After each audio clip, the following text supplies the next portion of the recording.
Welcome to Scrum Masters Elite _UK. Subscribe to the channel for updates on strategies and lessons for long-term success, from thorough preparation to visionary planning. Join us as we explore challenges and growth opportunities across all fields. What impressed me the most was the continuity in the strategy. This is the second consecutive tour to Georgia, and returning to a familiar playing ground shows that the coaching staff is not acting randomly. Personally, I believe this is a deliberate calculation. Georgia is not just an opponent, but also a unique testing environment, from the physically demanding style of play to the harsh weather conditions under 0 degrees Celsius. With the national team defending its world title here mid-year, getting familiar with adversity early is a smart and practical step in preparation. I am particularly focused on the blend of experienced players who won the world title in 2025 and the promising young talents from last year's undefeated U18 campaign. 4 returning names: Ollie Reed, Fawainkosi Rambo Kubeka, Sifozathu Imnabalele, and Captain Riley Norton bring not only international competition experience but also represent a winning mentality.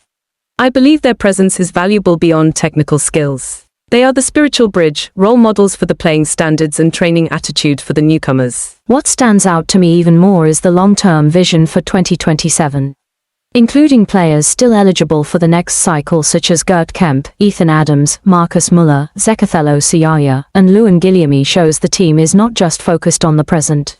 I highly appreciate this approach because in youth sports, sustainable success doesn't come from one great generation but from a well-prepared succession system. When a young player is given the chance to experience the international environment early, they not only build skills but also learn how to handle pressure, something that cannot be fully trained through theory alone. I also sense the strictness in the selection process. 3 weeks of intense training in Stellenbosch, ending with high-intensity matches against Métis and UCT, created a truly competitive environment. I think this is a crucial element to ensure fairness and team quality.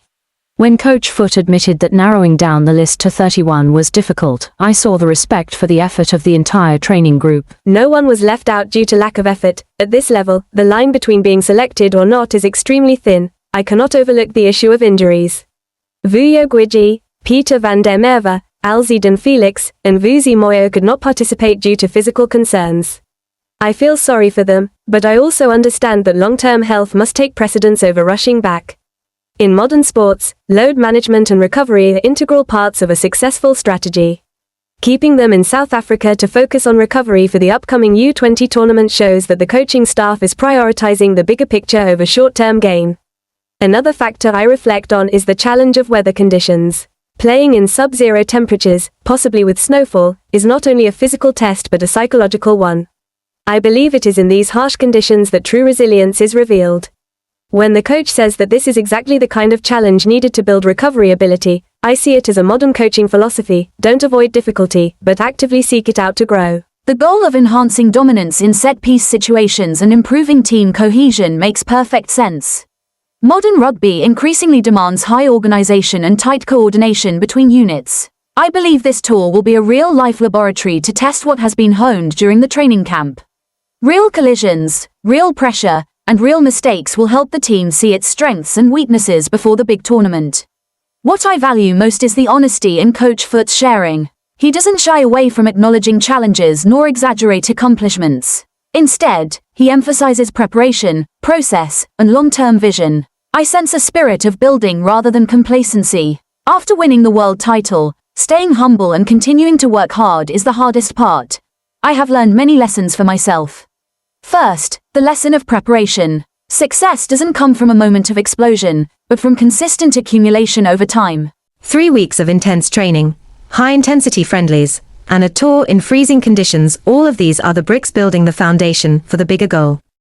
I realize that in work or life, if we focus only on the final result and overlook the preparation process, we can easily misjudge the value of success. Second, the lesson of long-term vision. Building for 2027 starting now makes me reflect on how I plan my personal goals. I often get caught up in short-term objectives and forget about long-term strategy. Seeing how the team invests in the future, I now understand that sustainability requires patience and the willingness to give opportunities to the new generation, even if the immediate results aren't clear. Third, the lesson of adaptability. Playing in sub-zero temperatures is symbolic of the unexpected challenges we face in life. I believe that instead of seeking ideal environments, we should learn to grow in imperfect ones. Adaptability is what creates a competitive edge. For fans, the success of a young team is not only about titles, but about the process of training and developing people. I hope fans will view the U20 South Africa team not just as the reigning champions, but as a group that is on a journey of growth. There will be tough matches, and possibly even failures in the preparation process, but what matters is the direction and the spirit of progress. I also believe that fan support should be accompanied by patience. When young players are given opportunities, they need space to learn and make mistakes. I think a positive fan culture will help create a healthy environment where young talents can develop without the burden of negative pressure. The list of 31 players for the Georgia Tour is not just preparation for 3 matches, but an essential link in a long-term plan. I clearly sense the spirit of building depth in the squad, focusing on individual development, and pursuing the goal of defending the title in a systematic way. I see this as a professional, transparent, and responsible approach. Be thoroughly prepared, think beyond the present, and don't shy away from challenges. Personally, I believe that if this spirit is maintained, not only the U20 South Africa team, but any collective or individual can build a solid foundation for long-term success. And for the fans, this journey is worth following, supporting, and believing in, not only because of the results, but because of the value of the process. We don't just focus on success, but also on the perseverance and long-term vision. Keep supporting, be patient, and trust in the team.